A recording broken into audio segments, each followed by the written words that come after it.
नमस्कार, CTV7 में आपका स्वागत है। शुरू करते हैं खबरों का सिलसिला। कल CTV7 में आपने देखा था कि वायनाड के सांसद राहुल गांधी ने देश के GDP को लेकर के कई तरह के सवाल उठाए थे। उनका कहना था GDP का मतलब गैस, डीजल और पेट्रोल है, जिसको लेकर के आज भारतीय जनता पार्टी के राष्ट्रीय प्रवक्ता संबित पात्रा ने एक पत्रकार वार्ता ली और सही अर्थ पर GDP क्या है और उसमें अभी 20.1 का जो उछाल है उसके बारे में भी पत्रकारों को बताया।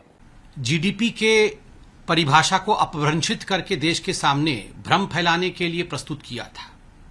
जहां तक राहुल गांधी और कांग्रेस पार्टी का सवाल है, इसमें कोई आश्चर्य नहीं है कि CNP वाले अर्थात करप्शन, नेपोटिज्म और पॉलिसी पैरालिसिस वाले जीडीपी के सही अर्थ को कभी समझ नहीं सकते हैं।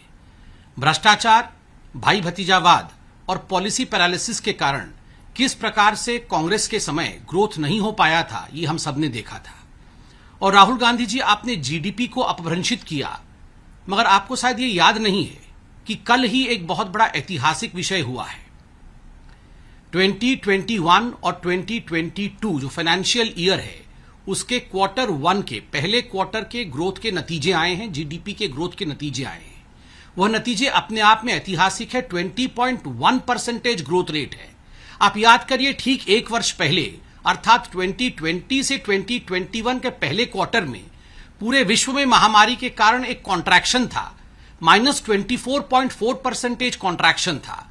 उस कॉन्ट्रैक्शन से 20.1% तक का सफर, यह सफर बहुत कठिन सफर रहा होगा और यह सफर तभी संभव हुआ क्योंकि नरेंद्र मोदी जी के नेतृत्व के कारण, उनके पॉलिसी मेकिंग कैपेसिटी के कारण और जो डिसीजन मेकिंग कैपेबिलिटीज हैं इस सरकार की, उसके कारण ये नतीजा जीडीपी के ग्रोथ रेट का रहा है।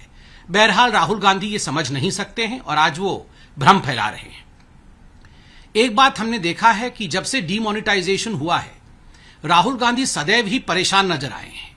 आज भी डीमोनेटाइजेशन को लेकर राहुल गांधी परेशान ही थे, स्वाभाविक है। गांधी परिवार ने और कांग्रेस पार्टी ने डीमोनेटाइजेशन में बहुत रुपया खोया होगा। भ्रष्टाचार के नतीजे जो उनके थे उसके कारण बड़ा नुकसान हुआ होगा। स्वाभाविक है परेशान नजर आएंगे, परेशान रहेंगे। जहां तक मोनेटाइजेशन का सवाल है, आज भी राहुल गांधी कहीं ना कहीं भ्रम फैला रहे थे।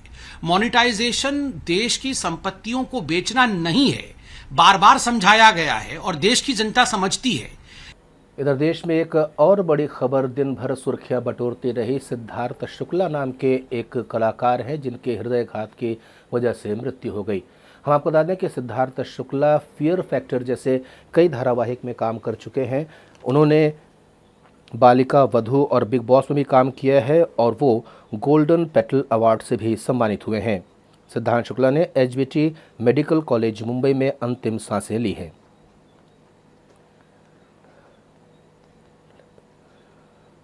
इधर छत्तीसगढ़ के मुख्यमंत्री अमरकंटक के दौरे पर हैं। आज उन्होंने अरंडी घाट पर डुबकी लगाई है। इसके बाद से उनका ये वीडियो वायरल होने लगा है। उसके बाद मुख्यमंत्री ने महादेव के दर्शन भी किए हैं। हम आपको बता दें कि जलेश्वर महादेव के दर्शन करने के लिए मुख्यमंत्री भूपेश बघेल पहुंचे हुए थे, जहां उन्होंने पूरे विधि विधान से पूजा अर्चना की है। ओम श्री गंधम चंदनम दिव्यम गंगाढ्यम सुमनोहरम विलेपनम सुरा श्रेष्ठ चंदनम प्रतिगृह्यतम जालेश्वर महादेवाय नमः। कांग्रेस के इन्वेस्टमेंट समिट को लेकर के भारतीय जनता पार्टी ने कई तरह के सवाल दागे थे। वहीं इस पर पलटवार करते हुए कांग्रेस के प्रवक्ता विकास तिवारी का कहना है कि भारतीय जनता पार्टी के कार्यकाल में सिर्फ MOU हुआ करते थे, जबकि विकास क्या होता है वो इस कार्यकाल में देखा जाएगा। भारतीय जनता पार्टी के नेता इन्वेस्टर मीट में सवाल उठाने के पहले अपने गिरेबान पर झांक के देखे। रमन राज में पूर्व मुख्यमंत्री डॉक्टर रमन सिंह और उनके अधिकारी सरकार का और जनता की गाढ़ी कमाई के पैसे से विदेश यात्रा करते थे, जिसमें उनके परिजन भी शामिल हुआ करते थे। करोड़ों रुपया विदेश यात्रा में खर्च तो किए गए, अरबों खरबों लाखों लाख करोड़ के MOU की बात तो किया गया, लेकिन धरातल में एक भी MOU रमन राज के 15 सालों में सार्थकता रूप में नहीं दिखा। आज जब मुख्यमंत्री भूपेश बघेल इस प्रदेश में कोरोना महामारी से उबरने के बाद इन्वेस्टर मीट की बात करें तो भारतीय जनता पार्टी के नेताओं के पेट में दर्द हो रहा है। भारतीय जनता पार्टी इस बात को जानती कि भूपेश बघेल जो कहते हैं वह करते हैं और रही बात इन्वेस्टर मीट की, तो निश्चित तौर पे कांग्रेस पार्टी और कांग्रेस सरकार जो इन्वेस्टर मीट आमंत्रित कर रही है उसमें एमओयू भी साइन होंगे, धरातल में योजनाएं भी दिखेंगी और जनता की गाढ़ी कमाई जिस प्रकार डॉक्टर रमन सिंह फूका करते थे वह पैसा मुख्यमंत्री भूपेश बघेल कतई नहीं चुकेंगे। आम लोगों को फंसाने के लिए पुलिस क्या क्या करती है, ये आने वाली खबर में आपको नजर आएगा। हमको बता दें कि सरायपाली निवासी ललित के साथ पुलिस ने दुर्व्यवहार किया है और न सिर्फ दुर्व्यवहार बल्कि उससे पैसों की मांग भी की। पीड़ित ने इस पूरे घटनाक्रम का वीडियो बना लिया है और अब ये वीडियो सोशल मीडिया में वायरल हो रहा है। CTV7 इस वीडियो की पुष्टि नहीं करता है, लेकिन एडिशनल एसपी ने ये कहा है कि इस पर जल्द कार्रवाई होगी। वहीं तत्काल वरिष्ठ अधिकारियों ने इस पर निर्देश जारी करते हुए दोनों आरोपी जो कि इस स्टिंग ऑपरेशन में मुख्य रूप से बताए जा रहे अभियुक्त हैं, एक ASI है भोई जिनका नाम सबसे सामने आ रहा है, उन्हें लाइन अटैच कर दिया गया है, जबकि एक दूसरे सिपाही को भी लाइन अटैच किया गया है। CTV7 से चर्चा करते हुए पीड़ित ने अपनी आपबीती बताई। उस दिन सुबह मेरे को फोन आया कि आपके भाई को हम लोग पकड़ दिए हैं दारू केस में, तो आपको सूचना दे रहे हैं कि आप आके साइन कर दो बोले। तो मैं जैसे थाना पहुंचा तो वहाँ पुलिस वाले मेरे को बिठाए, बोले कि सर आने दो, उसके बाद बात कर लेना बोले। सुबह तो उनसे इंतजार किया, वो नहीं आया, तो फिर मैं घर चला गया अपना काम वाम निपटाने के लिए। फिर वहाँ से वापस आया तो मेरे को भी वहाँ पे बिठा दिए और फिर बोले कपड़ा वपड़ा खोलने के लिए बोले। मैं बोला कि क्यों कपड़ा खोलने, बोला तो वो लोग ना जबरदस्ती मेरा कपड़ा खोले और मेरे को मारे और फिर लॉकअप के अंदर भर दिए। मैं बोला ऐसा क्यों कर रहे हो बोलने से, और मुरलीधर साहब बोले कि मुरलीधर भोई बोले कि TI सर बोले आप दोनों भाई को अंदर करना है बोल के। मैं बोला जब मैं कुछ क्या नहीं तो मेरे क्यों अंदर करे बोल के। तो उतने बाद थोड़ी देर बाद हितेश साहू आया वहाँ पे, तो बोले कि आप तो रात को नहीं थे तो आपको कैसे अंदर किया बोले। तो मैं बोला वही चीज तो मैं बता रहा हूँ, आप भी जाके बता दो बोले। तो बाहर गए, क्या क्या बात हो पता नहीं हो मेरे। वही एडिशनल एसपी ने भी CTV7 से चर्चा की और उन्होंने कहा कि कार्यवाही की जा चुकी है और आगे भी इस चीज का ध्यान रखा जाएगा। आपके जो अधीनस्थ हैं ASI हैं और कोई आरक्षक हैं जो रिश्वत लेते हुए वीडियो में कैद हुए हैं, इस पूरे मामले की शिकायत भी आप लोग के पास आई। आपसे जानना चाहते हैं कि किस प्रकार की कार्रवाई आप लोग की। 30 अगस्त की घटना है, थाना सरायपाली परिसर में पैसे के लेन देन का वीडियो वायरल हुआ है, जिसमें जो ASI है मुरलीधर भोई और एक आरक्षक है हितेश साहू, इन दोनों को तत्काल प्रभाव से SP सर द्वारा निलंबित करके लाइन अटैच किया गया है और इसमें एक प्राथमिक जांच आदेशित की गई है, जो SDOP पिथौरा को जांच आदेशित की गई है। जांच के बाद कुछ रिजल्ट आने के बाद और कोई कार्रवाई हो सकती है? प्राथमिक जांच की रिपोर्ट आने के बाद ही आवश्यक जो कार्रवाई है, विभागीय प्रक्रिया है, वो की जाएगी। महासमुंद से दीपक यादव की रिपोर्ट। वहीं महासमुंद में ही एक और घटना प्रकाश में आई है। मिली जानकारी के अनुसार एक युवक की बिजली लगने से मृत्यु हो गई है।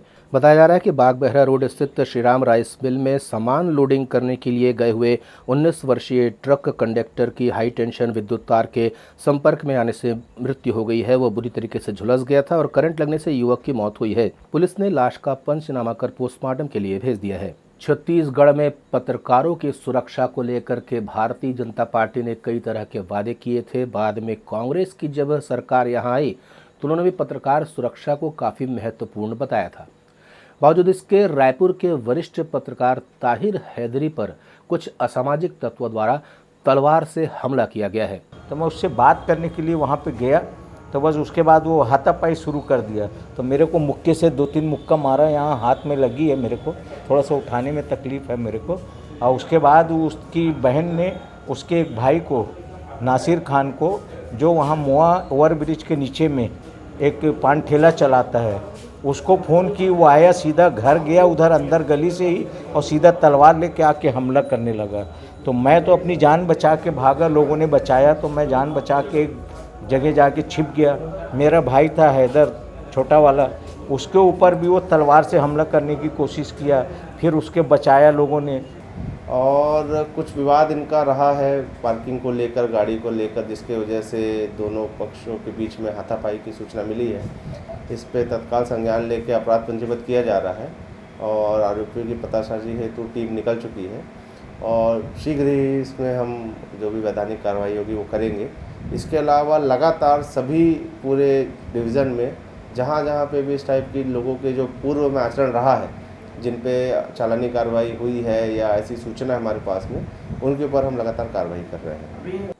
रायपुर से दीपक बावनकर की रिपोर्ट। भारतीय जनता पार्टी के जगदलपुर में चल रहे चिंतन शिविर के समापन के बाद में पूर्व मुख्यमंत्री डॉक्टर रमन सिंह ने मीडिया से चर्चा की है। वहीं विष्णुदेव साय ने भी कई जानकारियां दी कि चिंतन शिविर में किस तरह की बातें हुई।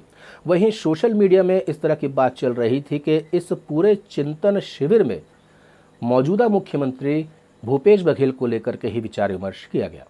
मुश्किल से एक दिन शुरू करते हैं और दूसरे दिन बंद होने की सूचना मिल जाती है। लघु और उपज की खरीदी में भी वही हाल है। ये सिर्फ दिखावा बस्तर और सरगुजा में करते हैं, मगर खरीदी की व्यापक व्यवस्था अभी तक सरकार वन क्षेत्र में नहीं कर पाई है। ये एक बड़ा संकट पूरे बस्तर और सरगुजा में और ट्राइबल एरिया में देखने को मिल रहा है। ये भी एक बड़ा मुद्दा रहेगा और उसके साथ उन कोर इशू पे हम जाएंगे जो सरकार ने बड़े वादे किए थे। उन मुद्दों को लेकर भी आंदोलनात्मक भूमिका छत्तीसगढ़ में भारतीय जनता पार्टी करेगी। दूसरा पहलू उसी में है कि हम संगठन को भी गतिशील करके बूथ स्तर तक के हमारे जो कमेटी बनी है उस कमेटी का आइडेंटिफिकेशन करना है, उसका निरीक्षण करना है, शक्ति केंद्र को मजबूत करना है और पूरे संगठन को गतिशील करने के नीचे से लेकर प्रदेश स्तर तक आंदोलन की भूमिका और रूपरेखा हम बनाने जा रहे हैं। भारतीय जनता पार्टी के छत्तीसगढ़ प्रभारी डी पुरंदेश्वरी का कहना है कि छत्तीसगढ़ में भ्रष्टाचार का खेल चल रहा है। सरकार का लगाम किसी भी चीज पर नहीं देखा जा रहा है। उन्होंने राज्य सरकार पे कई तरह के आरोप लगाए कि कांग्रेस पार्टी झूठ और धोखे को नींव बनाकर सत्ते में आए हैं छत्तीसगढ़ में। मैं इसलिए कह रही हूं क्योंकि उनकी जो घोषणा पत्र है, अगर उन पर नजर डालेंगे तो हमें साफ साफ पता चलेगा कि जो वादा करते कांग्रेस पार्टी सत्ता में आई उसे निभाए ही नहीं। छत्तीसगढ़ की हर एक वर्ग को धोखा देते हुए, यानी कि वो झूठ बोले, सत्ता में आए और न निभाकर यहाँ के लोगों को धोखा कर रहे हैं। मॉडलिंग से जुड़े हुए युवाओं के लिए एक अच्छी खबर है। आने वाले दिनों में JCI के द्वारा एक आयोजन किया जा रहा है। ये आयोजन 5 सितंबर को आयोजित किया जाएगा, जिसको लेकर के आज एक पत्रकार वार्ता में जानकारियां दी गई। हम आपको बता दें कि 5 सितंबर को होने वाले इस ब्यूटी कॉन्टेस्ट में प्लस साइज की युवतियां और महिलाएं हिस्सा ले पाएंगी, जिन्हें प्रिंसेस और क्वीन का खिताब दिया जाएगा। कॉन्टेस्ट के पूर्व ग्रूमिंग सेशन का आयोजन भी होगा। संस्था की पारुल नेहरा ने बताया कि यह आयोजन किस तरीके से पूरा किया जाएगा।